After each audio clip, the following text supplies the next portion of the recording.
वडिलांकडे काही मागायचं असेल तर आपल्याला जरा भीती वाटते, पण आईला मागायचं असेल तर आपण हट्ट करून मागू शकतो. आणि ते हट्ट करण्याचं काम आणि ते हात मारण्याचं काम हा भक्त त्या जगदंबेला करतोय. जगदंबे तू या गोंधळाच्या प्रसंगी यावं आणि तू आलीच ना जगदंबे, आम्ही काय करू.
आशिष शिंदे यांनी या चालू असलेल्या कार्यक्रमासाठी 101 रुपयाचं बक्षीस पाठवलं.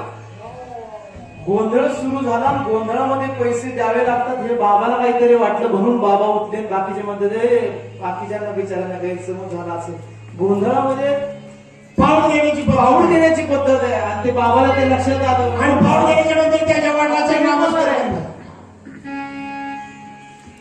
बाबानं पैसे दिले. गोंधळामध्ये जुनी पद्धत होती, कुणीतरी पाऊल दिलं की त्या पाऊलचं त्याचं नाव घ्यायचं. काय नाव होतं बाबाचं? आशिषजी शिंदे. आशिषजी शिंदे. त्या गोंधळामध्ये पद्धत होती बघा. पूर्वीच्या काळी गोंधळी म्हणायचे, आमचे आशिषभाऊ शिंदे असताना त्यांनी देवीच्या नावानं आणि या भोळ्या भक्तानं